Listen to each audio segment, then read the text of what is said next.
ಶ್ರೀ ಗಣಪತಿ ಶಾರದಾ ಗುರುಭ್ಯೋ ನಮಃ. ಉತ್ತರಂ ಯತ್ ಸಮುದ್ರಸ್ಯ ಹಿಮಾದ್ರೇಶ್ಚೈವ ದಕ್ಷಿಣಂ ವರ್ಷಂ ತದ್ಭಾರತಂ ನಾಮ ಭಾರತೀಯತ್ರ ಸಂತತಿ. ಶ್ರೋತೃಗಳಿಗೆ ಶ್ರೀ ಸ್ಕಾಂದ ಮಹಾಪುರಾಣದ 3ನೆಯ ಬ್ರಹ್ಮಖಂಡದ ಸೇತು ಮಹಾತ್ಮ್ಯದಲ್ಲಿ ಮಂಗಲ ತೀರ್ಥ ಪ್ರಶಂಸೆ ಮನೋಜಮಾಲಕ್ಷ್ಮಿ ಅಂದರೆ ಅಲಕ್ಷ್ಮಿ ವಿನಾಶ ತೀರ್ಥ ವರ್ಣನವೆಂಬ 12ನೆಯ ಅಧ್ಯಾಯಕ್ಕೆ ಸ್ವಾಗತ. ಸೂತನು ಹೇಳುತ್ತಾನೆ, ಅಯ್ಯ ದ್ವಿಜರೇ, ಮನುಜನು ಮಹಾಪುಣ್ಯಪ್ರದವಾದ ಈ ಸೀತಾ ಸರೋವರದಲ್ಲಿ ಸ್ನಾನ ಮಾಡಿದ ಬಳಿಕ ಸಮಾಹಿತ ಚಿತ್ತನಾಗಿ ಮಂಗಳ ತೀರ್ಥಕ್ಕೆ ಹೋಗಬೇಕು. ಯಾವ ಸರೋವರದಲ್ಲಿ ಲಕ್ಷ್ಮೀದೇವಿಯು ಯಾವಾಗಲೂ ವಾಸ ಮಾಡುತ್ತಾಳೆಯೋ, ಯಾವ ತೀರ್ಥದಲ್ಲಿ ಇಂದ್ರಾದಿ ದೇವತೆಗಳು ಋಷಿಗಳು ಅಲಕ್ಷ್ಮಿ ಪರಿಹಾರಕ್ಕಾಗಿ ಪ್ರತಿದಿನವೂ ಬರುತ್ತಾರೆಯೋ ಅಂತಹ ಪವಿತ್ರವಾದ ಮತ್ತು ಪಾಪ ಪನೋದಕವಾದ ಆ ತೀರ್ಥದ ಇತಿಹಾಸವನ್ನು ನಿಮಗೆ ಅರುಹುವೆನು, ಕೇಳಿರಿ. ಹಿಂದೆ ಸೋಮವಂಶದಲ್ಲಿ ಹುಟ್ಟಿದ ಮನೋಜವನೆಂಬ ರಾಜನು ಧರ್ಮದಿಂದ ರಾಜ್ಯವಾಳುತ್ತಿದ್ದನು. ಅವನು ದೇವತೆಗಳನ್ನು ಕುರಿತು ಯಜ್ಞಗಳನ್ನು ಮಾಡಿದನು. ಅನ್ನರಾಶಿಗಳಿಂದ ಬ್ರಾಹ್ಮಣರನ್ನು ತೃಪ್ತಿಗೊಳಿಸಿದನು. ಪ್ರತಿ ವರ್ಷವೂ ಕವ್ಯಗಳಿಂದ ಪಿತೃದೇವತೆಗಳನ್ನು ಸಂತುಷ್ಟರನ್ನಾಗಿ ಮಾಡಿದನು. ಯಾವಾಗಲೂ ವೇದಾಧ್ಯಯನವನ್ನು ಅರ್ಥದೊಂದಿಗೆ ಶಾಸ್ತ್ರಾಧ್ಯಯನವನ್ನು ಮಾಡಿದ್ದನು. ಪರಾಕ್ರಮದಿಂದ ಹಗೆಗಳನ್ನು ಗೆದ್ದಿದ್ದನು. ಶಿವಕೇಶವರಿಗೆ ಅತ್ಯಂತ ಪ್ರೀತಿಪಾತ್ರನಾಗಿದ್ದನು. ನೀತಿಶಾಸ್ತ್ರಗಳನ್ನು ಪ್ರೀತಿಸುತ್ತಿದ್ದನು. ಅಂತೆಯೇ ಮನ್ವಾದಿ ಧರ್ಮಶಾಸ್ತ್ರಗಳನ್ನು ಪಠಿಸುತ್ತಿದ್ದನು. ಆ ರಾಜನು ಈ ಬಗೆಯಾಗಿ ತನ್ನ ರಾಜ್ಯವನ್ನು ಧರ್ಮದಿಂದ ಆಳುತ್ತಿದ್ದನು. ಆತನ ರಾಜ್ಯವು ನಿಷ್ಕಂಟಕವಾಗಿದ್ದಿತು. ಹೀಗಿರಲು ಪುತ್ರೈಶ್ವರ್ಯ ವಿನಾಶಕರ ಪುತ್ರೈಶ್ವರ್ಯ ನಾಶಕರವಾದಂತಹ ದುರಹಂಕಾರವು ಆತನನ್ನು ಆವರಿಸಿತು. ಎಲ್ಲಿ ದುರಹಂಕಾರವಿರುವುದೋ ಅಲ್ಲಿ ಮದ ಲೋಭಗಳು, ಕಾಮವು, ಹಿಂಸೆಯು, ವಿನೋದವು ವಾಸ ಮಾಡಿಕೊಂಡಿರುತ್ತವೆ. ವಿಪ್ರವರ್ಯರೇ, ಇವು ಸಂಪತ್ತಿನ ನಾಶಕ್ಕೆ ಕಾರಣಗಳು. ಇವು ಯಾವ ಮನುಷ್ಯನಲ್ಲಿ ಇರುವವೋ ಅವನಿಗೆ ನಾಶ ಉಂಟಾಗುವುದಲ್ಲದೆ ಪುತ್ರ ಪೌತ್ರಾದಿಗಳೊಡನೆ ಅವನ ಐಶ್ವರ್ಯವು ತೊಲಗುವುದು. ಅವನಿಗೆ ಜನರಲ್ಲಿ ದ್ವೇಷವನ್ನುಂಟು ಮಾಡುವ ಅಸೂಯೆಯು ಪ್ರಬಲಿಸಿತು. ಹೀಗೆ ಅಸೂಯೆಯಿಂದ ತುಂಬಿದ ನಿಷ್ಪ್ರಯೋಜನವಾಗಿ ಅಹಂಕಾರ ಪಡುವ ಲೋಭಿಯೂ ದುಷ್ಕಾಮಿಯೂ ಆದ ಆ ಮನೋಜವನಿಗೆ ಬ್ರಾಹ್ಮಣಾಗ್ರಹಾರಗಳಲ್ಲಿ ಕಂದಾಯವನ್ನು ಪಡೆಯಬೇಕೆಂಬ ಸಂಕಲ್ಪವು ಹುಟ್ಟಿತು. ಆ ರಾಜನು ಅದರಂತೆಯೇ ನಿಶ್ಚಯಿಸಿ ಲೋಭದಿಂದ ಬ್ರಾಹ್ಮಣರ ಧನಧಾನ್ಯಾದಿಗಳನ್ನೆಲ್ಲ ಅಪಹರಿಸಿದನು. ಅಹಂಕಾರದಿಂದ ಮತಿಹೀನನಾಗಿ ಆ ರಾಜನು ಶಿವ ವಿಷ್ಣು ಆಲಯಗಳ ದ್ರವ್ಯವನ್ನು, ದೇವ ಬ್ರಾಹ್ಮಣರ ದತ್ತಿಗಳನ್ನು ಕಸಿದುಕೊಂಡನು. ಇಲ್ಲಿ ಬ್ರಾಹ್ಮಣರಿಂದ ಅಪಹರಿಸಿದನು ಎಂದ ಕಾರಣದಿಂದಾಗಿ ಬ್ರಾಹ್ಮಣ ಜಾತಿಯವರಿಂದ ಎಂದು ಭಾವಿಸಬಾರದು. ಯಾವ ಬ್ರಾಹ್ಮಣರು ತಮ್ಮದೇ ಆದಂತಹ ಯಾವ ಉದ್ಯೋಗವು ಅಂದರೆ ಉದರಂಭರಣಕ್ಕೆ ಯಾವ ದಾರಿಯೂ ಇಲ್ಲದೆ ಕೇವಲ ನಿರಂತರವಾಗಿ ಭಗವಂತನ ಸೇವೆಯಿಂದಲೇ ಬದುಕುತ್ತಿದ್ದರು, ಅವರಿಗೆ ಉಳಿದವರು ಕೊಡುವ ದಾನ ಧರ್ಮಗಳಿಂದಲೇ ಅವರ ಜೀವನಗಳು ನಡೆಯುತ್ತಿತ್ತು. ಅಂತಹವರ ಹಣವನ್ನು ಕಸಿಯಬಾರದು ಎಂಬುದು ಹಿಂದಿನಿಂದಲೂ ಬಂದಿರುವಂತಹ ರಾಜನೀತಿ. ಅನ್ಯಾಯಯುಕ್ತನು ದೇವ ಬ್ರಾಹ್ಮಣ ದ್ವೇಷಿಯೂ ಆದ ಅವನ ದುಷ್ಕರ್ಮ ಪರಿಪಾಕದಿಂದ ಮಹಾಬಲಶಾಲಿಯಾದ ಪರದೇಶದ ಶತ್ರುವೊಬ್ಬನು ಆತನ ಪಟ್ಟಣವನ್ನು ಮುತ್ತಿದನು. ಎಲೈ ವಿಪ್ರಶ್ರೇಷ್ಠರೇ, ಚತುರಂಗ ಬಲೋಪೇತನಾದ ಗೋಲಭನೆಂಬ ಆ ಶತ್ರುವಿನೊಡನೆ ದುರಾತ್ಮನು ದುರಹಂಕಾರಿಯೂ ಆದ ಮನೋಜವ ರಾಜನಿಗೆ 6 ತಿಂಗಳ ಕಾಲ ಯುದ್ಧವು ನಡೆಯಿತು. ಬಳಿಕ ಗೋಲಭನಿಂದ ಯುದ್ಧದಲ್ಲಿ ಜಿತನಾಗಿ ಮನೋಜವನು ರಾಜ್ಯವನ್ನು ಕಳೆದುಕೊಂಡು ದಾರಾ ಪುತ್ರರೊಡನೆ ಅಂದರೆ ಹೆಂಡತಿ ಮಕ್ಕಳೊಡನೆ ಕಾಡಿಗೆ ಓಡಿಹೋದನು. ಬಲಶಾಲಿಯಾದ ಗೋಲಭನು ಚತುರಂಗ ಬಲದಿಂದ ಕೂಡಿ ಮನೋಜವನ ಪುರಿಯಲ್ಲಿ ಬಹುಕಾಲ ರಾಜ್ಯವಾಳುತ್ತಿದ್ದನು. ದಾರಾ ಪುತ್ರರೊಡನೆ ಕಾಡು ಪಾಲಾದ ಮನೋಜವನು ಜೇಡರ ಹುಳುಗಳಿಂದ ಆವೃತವು, ಹುಲಿ ಮುಂತಾದ ಕ್ರೂರ ಮೃಗಗಳಿಂದ ಭಯಂಕರವು, ಆನೆಗಳ ಘೀಂಕಾರದಿಂದ ತುಂಬಿದುದು, ಕಾಡು ಹಂದಿ, ಕೋಣ ಮುಂತಾದವುಗಳಿಂದ ವ್ಯಾಪ್ತವೂ ಆದ ಒಂದು ಗೌಂಡಾರಣ್ಯವನ್ನು ಸೇರಿ ಅಲ್ಲಿ ಹಸಿವಿನಿಂದ ಬಳಲಿ ದುಃಖಿಸುತ್ತಿದ್ದನು. ಅಲ್ಲಿ ಹಸಿವನ್ನು ತಾಳಲಾರದೆ ಹೋದ ಆತನ ಚಿಕ್ಕ ಮಗನು, ಅಮ್ಮ, ಹಸಿವು ನನ್ನನ್ನು ಬಹಳ ಬಾಧಿಸುತ್ತಿದೆ, ಇದನ್ನು ತಾಳಲಾರೆನು, ಅನ್ನವನ್ನು ಕೊಡು ಎಂದು ತನ್ನ ತಾಯಿಯನ್ನು ತಂದೆಯನ್ನು ಬೇಡಿದನು. ಅವನ ತಂದೆ ತಾಯಿಗಳು ಅದನ್ನು ಕೇಳಿ ಬಹಳವಾಗಿ ವ್ಯಥೆಗೊಂಡು ಮೂರ್ಛಿತರಾದರು. ಬಳಿಕ ಮನೋಜವನು ಸ್ವಲ್ಪ ಹೊತ್ತಿಗೆ ಎಚ್ಚೆತ್ತು ಒಣಗಿದ ಬಾಯುಳ್ಳವನಾಗಿ ತನ್ನ ಹೆಂಡತಿಯಾದ ಸುಮಿತ್ರೆಯನ್ನು ಕುರಿತು, ಸುಮಿತ್ರೆ, ಏನು ಮಾಡಲಿ, ಎಲ್ಲಿ ಹೋಗಲಿ, ಏನು ಗತಿ? ಈ ನನ್ನ ಚಿಕ್ಕ ಮಗನು ಹಸಿವಿಗೆ ಸಿಲುಕಿ ತಾಳಲಾರದೆ ಬೇಗನೆ ತೀರಿಕೊಳ್ಳುವನು. ಪ್ರಿಯಳೇ, ದುರ್ಭಾಗ್ಯನಾದ ನನ್ನನ್ನು ಬ್ರಹ್ಮದೇವನು ಏಕೆ ಸೃಷ್ಟಿಸಿದನೋ? ನನ್ನ ದುಷ್ಕರ್ಮದಿಂದ ಪ್ರಾಪ್ತವಾದ ಈ ದುಃಖವನ್ನು ಹೋಗಲಾಡಿಸುವವರಾರು? ಹಿಂದಿನ ಜನ್ಮಗಳಲ್ಲಿ ನಾನು ಶಿವನನ್ನಾಗಲಿ ಕೇಶವನನ್ನಾಗಲಿ ಪೂಜಿಸಲಿಲ್ಲ. ಅಂತೆಯೇ ಸೂರ್ಯ ಅಗ್ನಿ ಇವುಗಳನ್ನು ಕೂಡ ಆರಾಧಿಸಲಿಲ್ಲ. ಆ ಪಾಪದಿಂದ ಶುಭಕರವಾದ ಈ ಜನ್ಮದಲ್ಲಿಯೂ ಅಹಂಕಾರದಿಂದ ತುಂಬಿದವನಾಗಿ ದೇವ ಬ್ರಾಹ್ಮಣರ ಕ್ಷೇತ್ರಗಳನ್ನು ಶಿವಕೇಶವ ದೇವಾಲಯಗಳ ದ್ರವ್ಯವನ್ನು ಅಪಹರಿಸಿದನು. ಆ ಪಾಪದ ಪರಾಕಾಷ್ಠತೆಯಿಂದ ರಾಜ್ಯವನ್ನು ಗೋಲಭನಿಗೆ ಸೋತು ನಿಮ್ಮೊಡನೆ ಈ ನಿರ್ಜನವಾದ ಕಾಡಿನ ಪಾಲಾದೆ. ಅನ್ನವಿಲ್ಲದವನು, ಧನವಿಲ್ಲದವನು, ದುಃಖಿಯು, ಕ್ಷುಧಾರ್ತನು, ಬಾಯಾರಿದವನು ಆದ ನಾನು ಹಸಿದ ಈ ನನ್ನ ಕುವರನಿಗೆ ಆಹಾರವನ್ನೆಂತು ಕೊಡಬಲ್ಲೆನು? ಶುಚಿಸ್ಮಿತೆ, ನಾನು ಬ್ರಾಹ್ಮಣರಿಗೆ ಅನ್ನದಾನವನ್ನು ಮಾಡಿಲ್ಲ, ಹರಿಹರಾದಿ ದೇವತೆಗಳ ಅರ್ಚನೆಯನ್ನು ಮಾಡಿಲ್ಲ. ಆ ಪಾಪದಿಂದಲೇ ನನಗೆ ಈ ದುಃಖ ಒದಗಿರುವುದು. ನಾನು ಅಗ್ನಿಯಲ್ಲಿ ಆಹುತಿ ಕೊಟ್ಟಿಲ್ಲ, ಪುಣ್ಯ ತೀರ್ಥವನ್ನು ಎಂದಿಗೂ ಸೇವಿಸಿಲ್ಲ, ಮೃತಾಹಗಳಲ್ಲಿ ಮಾತಾಪಿತೃಗಳ ಶ್ರಾದ್ದಗಳನ್ನು ಮಾಡಿಲ್ಲ, ಭದ್ರೆ ಬ್ರಾಹ್ಮಣರಿಗೆ ಭೂರಿ ಭೋಜನವನ್ನು ಮಾಡಿಸಿಲ್ಲ. ಆ ಪಾಪದಿಂದಲೇ ಈ ದುಃಖವೀಗ ನನ್ನನ್ನು ಪೀಡಿಸುತ್ತಿದೆ. ಪ್ರಿಯೆ, ಚೈತ್ರ ಮಾಸದಲ್ಲಿ ಚಿತ್ರ ಪೂರ್ಣಿಮೆಯ ದಿನ ಪಾನಕವನ್ನು, ಮಧುರವಾದ ಹಲಸು, ಬಾಳೆ ಮುಂತಾದ ಫಲಗಳನ್ನು, ಸೊಗಸಾದ ಛತ್ರಿ ಪಾದುಕೆಗಳನ್ನು, ತಾಂಬೂಲ, ಹೂವು, ಗಂಧ, ಅನುಲೇಪನ ದ್ರವ್ಯ ಮುಂತಾದವುಗಳನ್ನು ಚಿತ್ರಗುಪ್ತನ ಪ್ರೀತಿಗಾಗಿ ವೇದವಿಧರಾದ ಬ್ರಾಹ್ಮಣರಿಗೆ ದಾನ ಮಾಡಿದವನಲ್ಲ. ಆ ಪಾಪದಿಂದ ಈ ದುಃಖವೀಗ ನನಗೆ ಒದಗಿ ಬಂದಿದೆ. ದಾರಿಯಲ್ಲಿ ಅಶ್ವತ್ಥ ವೃಕ್ಷವನ್ನಾಗಲಿ, ಮಾವು, ಆಲ, ಹುಣಸೆ, ಬೇವು, ಬೇಲ, ನೆಲ್ಲಿ, ತೆಂಗು ಮುಂತಾದ ವೃಕ್ಷಗಳನ್ನಾಗಲಿ ದಾರಿಗರ ವಿಶ್ರಾಂತಿಗಾಗಿ ನಡೆಸಲಿಲ್ಲ. ಆ ಪಾಪದಿಂದೀಗ ಈ ದುಃಖ ಒದಗಿರುತ್ತದೆ. ಶಿವ ವಿಷ್ಣು ಆಲಯಗಳನ್ನು ಗುಡಿಸಿ ಸಾರಿಸಿಲ್ಲ, ಬಾವಿ, ಕೊಳ, ಕೆರೆ ಮುಂತಾದವುಗಳನ್ನು ತೋಡಿಸಲಿಲ್ಲ, ಪುಷ್ಪೋದ್ಯಾನ, ತುಳಸಿ ವನಗಳನ್ನು ಹಾಕಿಸಲಿಲ್ಲ, ಹರಿಹರಾಲಯಗಳನ್ನು ಕಟ್ಟಿಸಲಿಲ್ಲ. ಪ್ರಿಯೆ, ಆ ಪಾಪದಿಂದಿ ದುಃಖಕ್ಕೆ ತುತ್ತಾಗಿರುವೆನು. ಎಲೈ ಸುಶೋಭನೆಯೇ, ಪಿತೃಪಕ್ಷದಲ್ಲಿ ಪಿತೃದೇವತೆಗಳನ್ನು ಉದ್ದೇಶಿಸಿ ಮಹಾಲಯ, ಅಷ್ಟಕ ಶ್ರಾದ್ದ, ನಿತ್ಯ ಶ್ರಾದ್ದ, ನೈಮಿತ್ತಿಕವಾದ ಕಾಮ್ಯ ಶ್ರಾದ್ದ ಮುಂತಾದವುಗಳನ್ನು ನಡೆಸಲಿಲ್ಲ. ಬಹುದಕ್ಷಿಣಾಕವಾದ ಮಹಾಕ್ರತುಗಳನ್ನು ವಿಧಿವತ್ತಾಗಿ ನೆರವೇರಿಸಲಿಲ್ಲ. ಮಾಸೋಪವಾಸ, ಏಕಾದಶಿ ಮುಂತಾದ ವ್ರತಗಳನ್ನು ಆಚರಿಸಲಿಲ್ಲ. ಧನುರ್ಮಾಸದಲ್ಲಿ ಉಷಃಕಾಲದಲ್ಲಿ ಶಿವ ವಿಷ್ಣುವಾದಿ ದೇವತೆಗಳನ್ನು ಅರ್ಚಿಸಿ ನೈವೇದ್ಯವನ್ನು ಸಮರ್ಪಿಸಲಿಲ್ಲ. ಆ ಪಾಪದಿಂದ ಈಗ ಈ ದುಃಖಕ್ಕೆ ಗುರಿಯಾಗಿರುವೆನು. ಹರಿಶಂಕರರನ್ನು ಕೀರ್ತಿಸಲಿಲ್ಲ.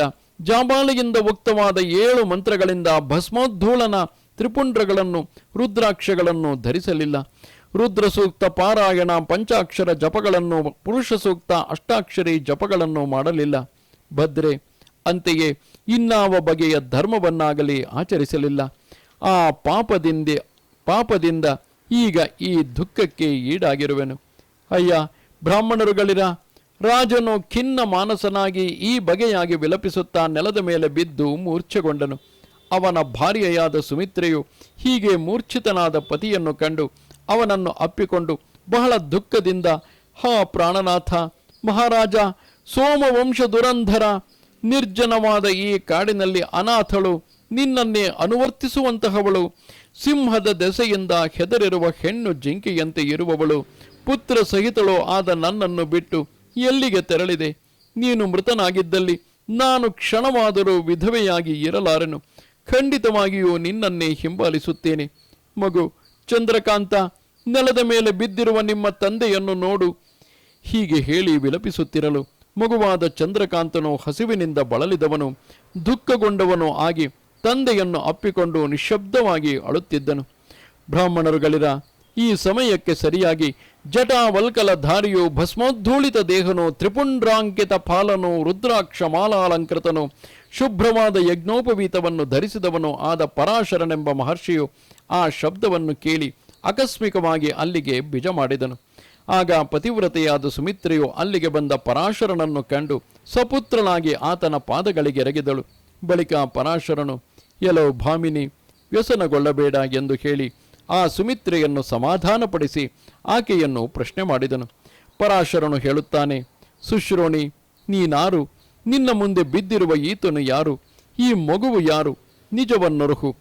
ಇಂತು ಕೇಳಿದ ಆ ಮುನಿಗೆ ಸುಮಿತ್ರೆಯು ಹೇಳುತ್ತಾಳೆ, ಮುನಿಪುಂಗವನೇ, ಈತನು ನನ್ನ ಇನಿಯನು, ನಾನು ಈತನ ಮಡದಿ.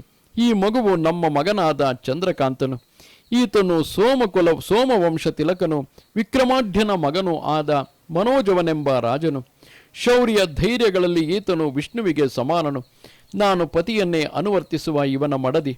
ನನ್ನ ಹೆಸರು ಸುಮಿತ್ರೆ. ಎಲೈ ಮಹರ್ಷಿಯೇ, ಈ ಮನೋಜವನು ಗೋಲಭನಿಂದ ಯುದ್ಧದಲ್ಲಿ ಸೋಲಿಸಲ್ಪಟ್ಟು ರಾಜ್ಯ ಭ್ರಷ್ಟನಾಗಿ ನನ್ನ ಮತ್ತು ಈ ಸುತನೊಡನೆ ನಿರಾಶ್ರಯನಾಗಿ ಕ್ರೂರ ಮೃಗಗಳಿಂದ ಆವೃತವಾದ ಭಯಂಕರವಾದ ಈ ಕಾಡಿಗೆ ಬಂದನು. ಹಸಿವಿನಿಂದ ಬಳಲಿದ ಈ ಮಗುವು ನಮ್ಮನ್ನು ಆಹಾರವನ್ನು ಕೇಳಲು ಅನ್ನಕ್ಕಿಲ್ಲದವನು, ನಿರಾಶ್ರಯನೂ ಆದ ರಾಜನು ಕ್ಷುಧಾರ್ಧಿತನಾದ ಮಗನನ್ನು ಕಂಡು ಶೋಕದಿಂದ ಆತುರನಾಗಿ ಮೂರ್ಛೆಯಿಂದ ಕೆಳಗೆ ಬಿದ್ದನು. ಇಂತು ನುಡಿದ ಆಕೆಯ ಮಾತನ್ನು ಕೇಳಿ ಶಕ್ತಿಯ ಮಗನಾದ ಪರಾಶರ ಮುನಿಯು ಶೋಕದಿಂದ ಗದ್ಗದ ಕಂಠನಾಗಿ ಮನೋಜವನ ಮಡದಿಯು ಅಗ್ನಿ ಶಿಖೆಯಂತೆ ದೀಪ್ತಳು ಆದ ಸುಮಿತ್ರೆಯನ್ನು ಕುರಿತು ಹೇಳುತ್ತಾನೆ. ಮನೋಜವನ ಮಡದಿಯೇ, ನಿಜವಾಗಿಯೂ ಹೆದರಬೇಡ. ನಿಮ್ಮ ದುಃಖವು ಶೀಘ್ರದಲ್ಲಿಯೇ ಅಡಗುವುದು. ಭದ್ರೆ, ನಿನ್ನ ಪತಿಯು ಕ್ಷಣದಲ್ಲಿಯೇ ಮೂರ್ಛೆಯಿಂದ ಏಳುವನು ಎಂದು ನುಡಿದು ಪರಾಶರ ಮಹರ್ಷಿಯು ಪರಮೇಶ್ವರನನ್ನು ಧ್ಯಾನಿಸುತ್ತಾ ಮಂತ್ರದೊಂದಿಗೆ ಆ ರಾಜನನ್ನು ಕೈಯಿಂದ ತಡವಿದನು. ಬಳಿಕ ಆತನ ಕರಸ್ಪರ್ಶದಿಂದ ಮಹಾರಾಜನು ತಮೋಮಯವಾದ ಮೂರ್ಛೆಯನ್ನು ಬಿಟ್ಟು ಕೂಡಲೇ ಮೇಲಕ್ಕೆದ್ದು ಪರಾಶರನಿಗೆರಗಿ ಕೈಮುಗಿದು ಸಂತೋಷದಿಂದ ಆತನನ್ನು ಸ್ತುತಿಸತೊಡಗಿದನು. ಮನೋಜವನು ಹೇಳುತ್ತಾನೆ, ಪರಾಶರ ಮಹರ್ಷಿಯೇ, ನಿನ್ನಡಿದಾವರೆಗಳ ಸೇವನೆಯಿಂದ ಈಗ ನನ್ನ ಮೂರ್ಛೆ ತೊಲಗಿದುದು ಮಾತ್ರವಲ್ಲದೆ ನನ್ನ ಸಮಸ್ತ ಪಾತಕಗಳು ನಾಶ ಹೊಂದಿದವು. ಪುಣ್ಯ ಮಾಡದವರಿಗೆ ನಿನ್ನ ದರ್ಶನವು ಎಂದಿಗೂ ದೊರೆಯಲಾರದು. ಶತ್ರುಗಳಿಂದ ಪಟ್ಟಣದಿಂದ ಓಡಿಸಲ್ಪಟ್ಟ ನನ್ನನ್ನು ಕರುಣಾಕಟಾಕ್ಷದಿಂದ ರಕ್ಷಿಸು ಇಂತು ಬೇಡಿದ ಆ ನೃಪತಿಗೆ ಪರಾಶರ ಮುನಿಯು ಹೇಳುತ್ತಾನೆ, ರಾಜನೇ, ಶತ್ರುವನ್ನು ಜಯಿಸಲು ಒಂದು ಉಪಾಯವನ್ನು ಹೇಳುತ್ತೇನೆ ಕೇಳು.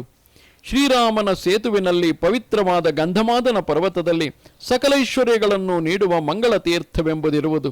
ಅದರಲ್ಲಿ ಶ್ರೀರಾಘವನು ಸೀತಾರೂಪಿಣಿಯಾದ ಲಕ್ಷ್ಮಿಯೊಡನೆ ಲೋಕೋಪಕಾರಕ್ಕಾಗಿ ವಾಸ ಮಾಡುತ್ತಿರುವನು. ಭಾರ್ಯ ಪುತ್ರರೊಡನೆ ನೀನು ಅಲ್ಲಿಗೆ ಹೋಗಿ ಭಕ್ತಿಯಿಂದ ಅದರಲ್ಲಿ ಸ್ನಾನ ಮಾಡು. ಎಲೈ ಭೂಪತಿಯೇ, ಅದರ ತೀರದಲ್ಲಿ ಕ್ಷೇತ್ರ ಶ್ರಾದ್ದಾದಿಗಳನ್ನು ಮಾಡು. ಹೀಗೆ ಮಾಡಿದಲ್ಲಿ ಅದರ ಮಹಿಮೆಯಿಂದ ಕ್ಲೇಶಪ್ರದವಾದ ಅಲಕ್ಷ್ಮಿಯು ತೊಲಗುವುದು, ಸಂಶಯವಿಲ್ಲ. ಬಹುಕಾಲ ಸಮಸ್ತ ಶ್ರೇಯಸ್ಸುಗಳನ್ನು ಅನುಭವಿಸಿಕೊಂಡಿರುವೆ, ಶತ್ರುಗಳನ್ನು ಗೆಲ್ಲುವೆ. ಎಲೈ ಮನೋಜವನೇ, ಆದುದರಿಂದ ದಾರಾ ಪುತ್ರರೊಡನೆ ಗಂಧಮಾದನದಲ್ಲಿನ ಆ ಮಂಗಳ ತೀರ್ಥಕ್ಕೆ ನಡೆ. ನಿನ್ನ ಮೇಲಿನ ಅನುಗ್ರಹದಿಂದ ನಾನು ಅಲ್ಲಿಗೆ ಬರುವೆನು. ಪರಾಶರನು ಎಂತು ನುಡಿದು ಆ ಮೂವರೊಂದಿಗೆ ಕೂಡಿ ಮಂಗಳ ತೀರ್ಥದಲ್ಲಿ ಸ್ನಾನ ಮಾಡುವ ಆಸೆಯಿಂದ ರಾಮಸೇತುವೆಗೆ ತೆರಳಿದನು. ಹೀಗೆ ನಡೆಯುತ್ತಾ ಅನೇಕ ವನಗಳನ್ನು, ಕಾಡು ಪ್ರದೇಶಗಳನ್ನು, ಕಳ್ಳ ಕಾಕರ ಹಳ್ಳಿಗಳನ್ನು ಕಳೆದು ಗಂಧಮಾದನ ಪರ್ವತದಲ್ಲಿನ ಮಂಗಳ ತೀರ್ಥವನ್ನು ಅವರೊಂದಿಗೆ ಸೇರಿ ಸಂಕಲ್ಪಪೂರ್ವಕವಾಗಿ ಆ ಮಹರ್ಷಿಯು ತಾನು ಸ್ನಾನ ಮಾಡಿ ವಿಧಿಪೂರ್ವಕವಾಗಿ ಅವರನ್ನು ಸ್ನಾನ ಮಾಡಿಸಿದನು. ಬಳಿಕ ರಾಜನು ಪಿತೃತೃಪ್ತಿಗಾಗಿ ಅಲ್ಲಿಯೇ ಕ್ಷೇತ್ರ ಶ್ರಾದ್ದವನ್ನು ಮಾಡಿದನು. ಹೀಗೆಯೇ ಪತ್ನಿ ಪುತ್ರರಿಂದ ಕೂಡಿದ ರಾಜನು ಪರಾಶರ ಮಹರ್ಷಿಯು 3 ತಿಂಗಳುಗಳ ಕಾಲ ಸರ್ವಾಂಗ ಮಲಮೋಚಕವಾದ ಮಂಗಳ ತೀರ್ಥದಲ್ಲಿ ಸ್ನಾನ ಮಾಡಿಕೊಂಡಿದ್ದರು. ಬಳಿಕ ಪರಾಶರ ಮುನಿಯು ಸಮಸ್ತ ವಿಪತ್ತುಗಳನ್ನು ತೊಲಗಿಸುವ ಶ್ರೀರಾಮನ ಏಕಾಕ್ಷರ ಮಂತ್ರವನ್ನು ಅದರ ಬಳಿ ರಾಜನಿಗೆ ಉಪದೇಶಿಸಿದನು. ರಾಜನು ಮಹರ್ಷಿಯ ಉಪದೇಶಿಸಿದ ರೀತಿಯಲ್ಲಿಯೇ ಆ ಮಂತ್ರವನ್ನು ಅಲ್ಲಿಯೇ 40 ದಿನಗಳು ಜಪಿಸುತ್ತಿದ್ದನು.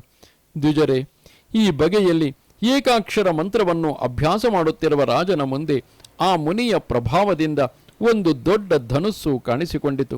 ಅಂತೆಯೇ ಅಕ್ಷಯ ಬಾಣಗಳುಳ್ಳ 2 ಬತ್ತಳಿಕೆಗಳು, ಚಿನ್ನದ ಹಿಡಿಯುಳ್ಳ 2 ಖಡ್ಗಗಳು, 1 ಗುರಾಣಿಯು, 1 ಗದೆಯು, 1 ಮುಸಲಾಯುಧವು, ಮಹಾಧ್ವನಿಗೈಯುವ 1 ಶಂಖವು, ಪತಾಕ ಸಾರಥಿಗಳಿಂದೊಪ್ಪುವ ಅಶ್ವಸಹಿತವಾದ 1 ರಥವು ಆ ತೀರ್ಥದಿಂದೆದ್ದು ಹೊರಗೆ ಬಂದವು.